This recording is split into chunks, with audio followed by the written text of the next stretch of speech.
চলো এক নবমূর্তির অন্বেষণে, যেখানে সকলে থাকিব মিলেমিশে ত্রিবিধ সুখে, একত্ব আর ঐক্যমতি থাকবো মোরা। চলো যাই নতুন করে সাজাই আমাদের এই বসুন্ধরা। আমরাও গড়তে পারি সকলের কল্যাণে, আমরাও এগোতে পারি নতুনত্বের সন্ধানে। আমিও তো বাঁচতে পারি অনন্ত পরম শান্তিতে, তাই আমিও এগিয়ে যাব ভুলে সকল শ্রান্তিকে।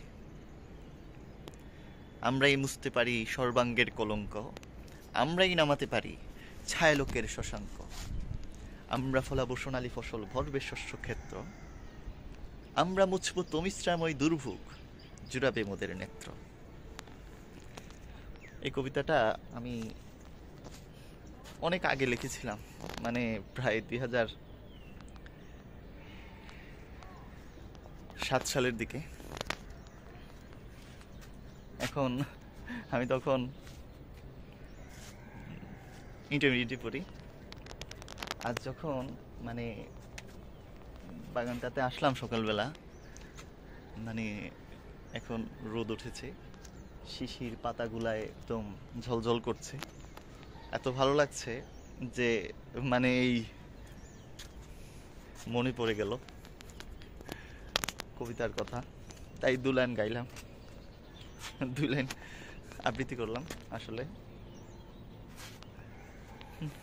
কবিতাটা আরো বড়, যদি ভালো লাগে তাহলে বলবেন, হয়তো বা পরে এটাকে সম্পূর্ণটা বলতে পারি। তবে আসলে ভালো লাগার আরো কিছু কারণ আছে। দেখুন, এই মানে ফুল চলে আসছে প্রায় সবগুলাতেই, কিন্তু ফুল আসার সাথে সাথে মানে যে জিনিসটা আমাকে আজকে খুব ভালো একটা ইয়ে করেছে, এটা হচ্ছে এই গাছগুলো একদম মরো মরো ছিল,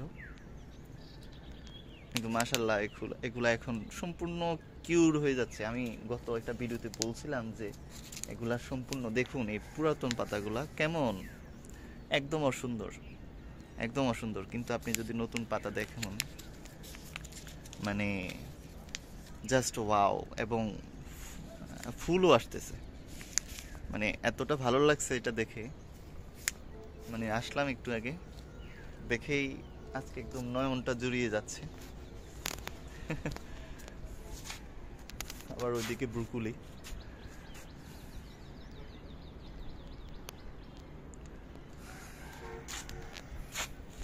দোয়া করবেন সবাই যেন এগুলোকে আরো সুন্দর করতে পারি।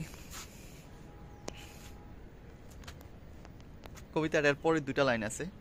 সকল দুষ্ক্রিয়াসক্ত দুষ্কর্মকারী নিকৃষ্ট নগণ্য নরাধম করে চূর্ণ দুষ্ট অবধ বিফল সব উড়াবু বিজয় কেতন। বীরকা পুরুষ তোরা দুর্বল মানসিক যারা মর্ত লীলায় পড়ে থাক তোরা ভ্রান্তহীন দৈনতায় ভরপুর তোদের বুক। চল হয়ে কর্মরাগী অবিচলিত ধীর মুষ্টিতে প্রস্তর ভাঙি আনি সুবর্ণ স্বর্ণযোগ। হ্যাঁ, আমরাই স্বর্ণযোগ আনতে পারি। আপনি কি তো একমত?